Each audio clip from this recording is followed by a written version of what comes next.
ہم اللہ میں حضرت مسلم پہلی بار آپ سے خطاب کرنے کے لیے آئے.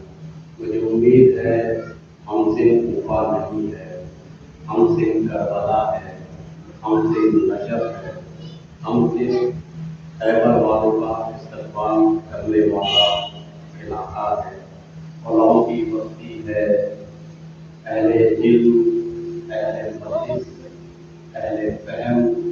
جیسا کہ میں نورانی چہروں کو دیکھ رہا ہوں، یہ سب ماشاء اللہ سمجھدار ہیں. ہم حمایت، اشارے، کنائے اس کو بھی درک کر لے رہے ہیں. ہم سرزمین نیپال آپ کی محبت میں یہاں تک چلے آئے، مگر میری ہمت نہیں ہو رہی ہے میں یہ کہہ دوں کہ وہاں سے آپ یہاں تک آ جائیں گے. اسی لیے ہم سوچ رہے تھے نیچے والے پیڑ پہ بیٹھے ہیں یا اوپر والی پہ بیٹھے ہیں. یعنی آپ سے محبت اور نزدیکی کبھی ہوگی، کبھی مجلس میں لطف آئے گا. میرے عزیزوں،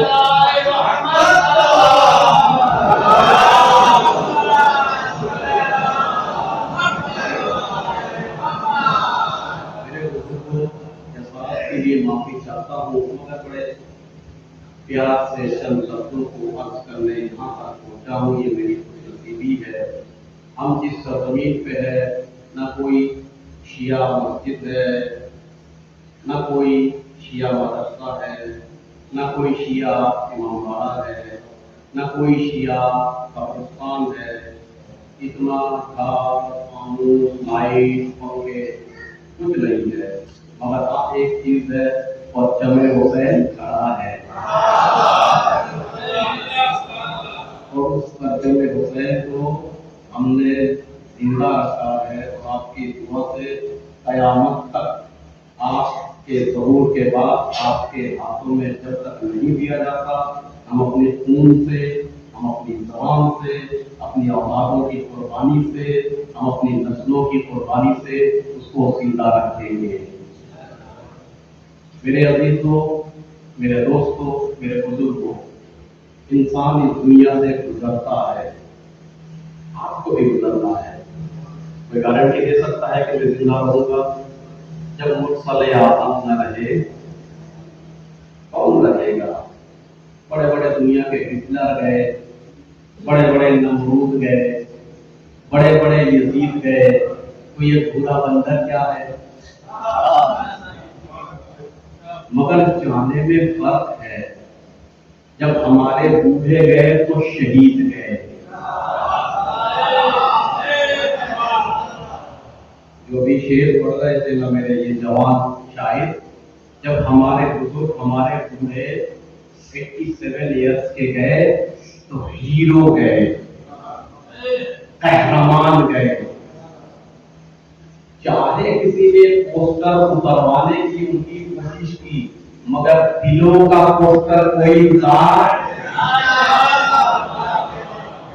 کل ہم میں گرنی تھے، لجت تھے، ہم مکتب اہل بیت اقلیت در اقلیت میں ہونے کی وجہ سے، مگر جب ہمارے یہ بوڑھے گئے تو آج بانیے اتحاد ہو گئے.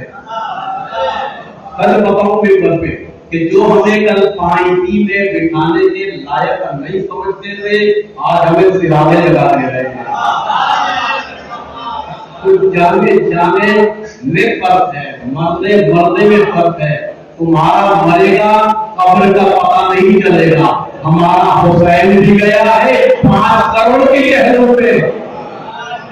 سائے نادے کا ہوا بھی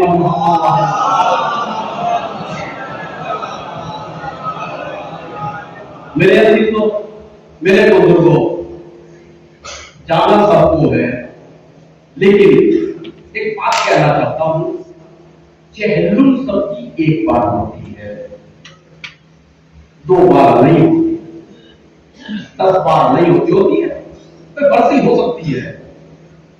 چہلم ایک بار. اور آپ آئے ہیں ایک آباد کنیز سیدہ حضرت بی بی زینب کے فلور ماننے والی مفتی کہ چہلم پہ یہ چہلم اس مجلس کے بعد پھر نصیب نہیں ہوگی.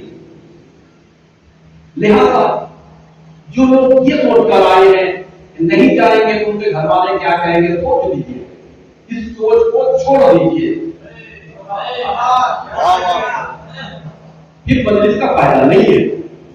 کثرت مجلس ہمیں نہیں چاہیے، کوالٹی چاہیے، کیفیت چاہیے.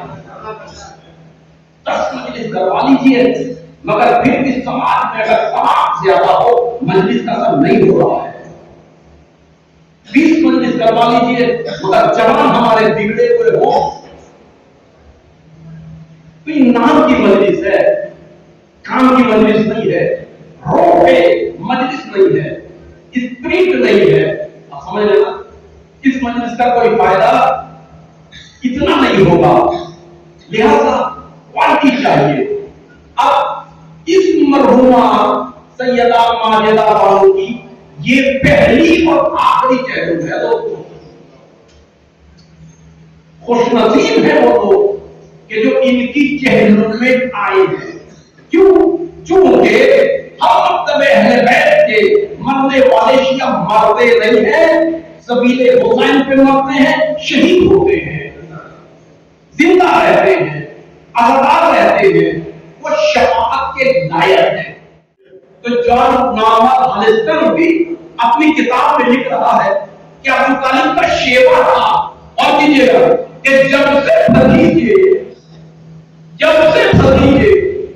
ان کے گھر میں آئے، ان کی تربیت میں آئے، تب سے ان کا دستور تھا کہ آپ کے دسترخوان پر جب تک کہ بھتیجے پہل نہ کریں کسی بچے کو حق نہیں تھا کہ وہ کھانا کھا لے، آغاز کرے.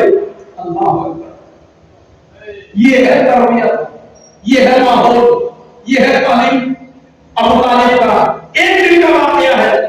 جناب ابو طالب کے بڑے بیٹے بہت دور و دراز سے سفر سے ہجرت سے جو بھی کچھ سمجھ لیجیے تھکے مارنے آئے، بھوکے پیاسے، رات کی وہ گرمی تھوڑا سا تو سمجھ رہے ہوں گے اس گرمی میں آئے اور آگے دیکھا دسترخوان لگا ہوا ہے.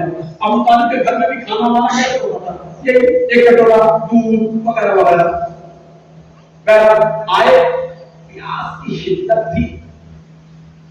جناب ابو طالب کے بڑے فرزند نے ایک مرتبہ ہاتھ آگے بڑھایا، کٹورے کو لیا اور پینا چاہتے تھے. ابو طالب کے بوڑھے بازو والے ہاتھ نے کٹورے اور لب کے درمیان میں ہاتھ کو غائب کر دیا. کہا میرے لال، ہم نے بچپنے سے تمہیں کیا سکھایا؟ اس دسترخوان کی ٹریڈیشن ہے، سنت ہے، روایت ہے، نیم ہے، کنڈیشن ہے، شرط ہے. اس دسترخوان پر جب تک میرا بھتیجا محمد پہلے نہ کرے کوئی کھا نہیں سکتا. تربیت دیکھ رہے ہیں. ایک مرتبہ بیٹے نے طرف کر کہا، دس قدم کو جوڑ کر، بابا جان بچپنے سے آپ نے یہ سکھایا مگر ہم اس کا عزت نہیں ہوتا. کیوں ہم پہلے کیوں نہ کریں؟ دیکھیے یہ انٹرنیشنل کافر کا ایمان دیکھیے جن کو لوگ کافر کہتے ہیں.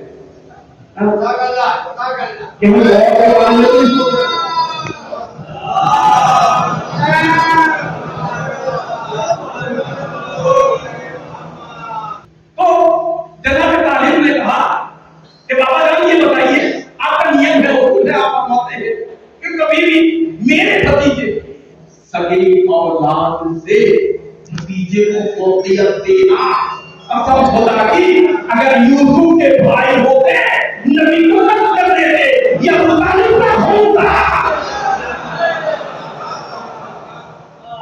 یعقوب کے بیٹے ہوتے سمجھ رہے ہیں یہ ابو طالب کا خون ہے. اب بابا اپنی اولاد کو آپ روکتے ہو فضیلت نہیں ہے جب تک کہ وہ شروع نہ کرے کسی کو ٹھکار نہیں ہے. بابا ریزن کیا ہے؟ ہم میرے لال سنو، جب تک یہ آغاز نہ کرے زندگی بھر تم بھی آغاز نہ کرنا. جیسے ہی میرے بھتیجے نے ابتدا کی، اب اس کے بعد اس کی برکت ختم نہیں ہوگی۔ ہم عام انسان کے لیے یہ نیم ہے، یہ قانون ہے کہ کھانا کھاؤ تو کیا کہو؟ زور سے بولیے۔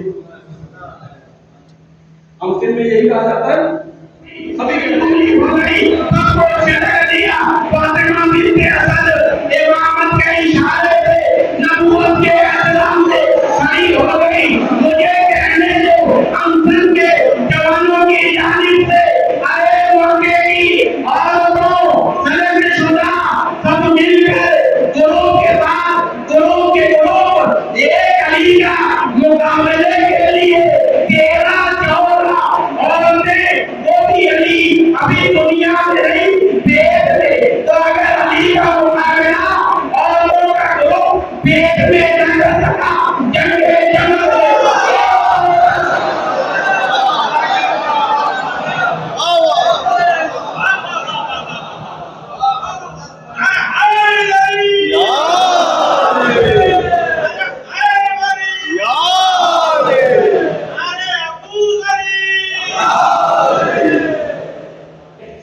تربیت کے لیے وہ سوچ رہے ہوں گے کہ کیا کیا جائے آج کے اس گندے ماحول میں، میڈیا کے زمانے میں، بچوں کے ہاتھوں میں نہ جانے بگاڑنے والے کتنے شیطان ہیں، کتنے بٹن ہیں۔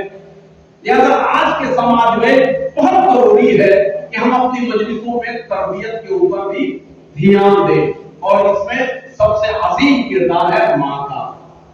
آپ تو باہر رہتے ہیں، کام میں رہتے ہیں، مصروف رہتے ہیں، روٹی کے لیے پریشان رہتے ہیں، ماں کا سب سے زیادہ عظیم کردار ہے۔ کربلا میں اور کر کے دیکھیے گا، جو ماں جتنی عظیم مربی رہی، اس کے کوکھ سے اتنی عظیم قربانی دی گئی۔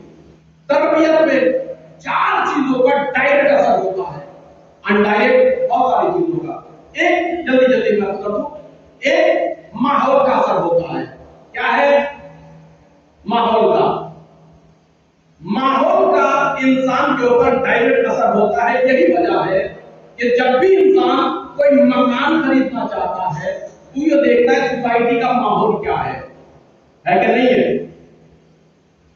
اب اگر ہم نے ایسے ماحول میں اپنے بچوں کو رکھا، صبح سے شام تک گانوں کی آواز آ رہی ہو،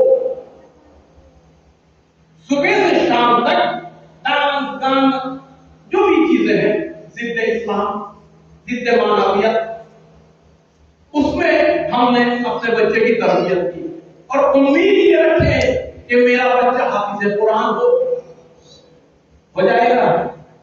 نہیں ہو سکتا ہے نا۔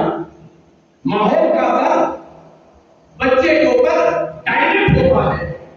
آپ کے بچے کی سوسائٹی جیسی ہوگی، اسی طریقے سے اس کی پرورش ہوگی۔ اب ماحول آپ صاف ستھرا رکھیں، آپ کا بچہ بھی صاف ستھرا رکھے گا۔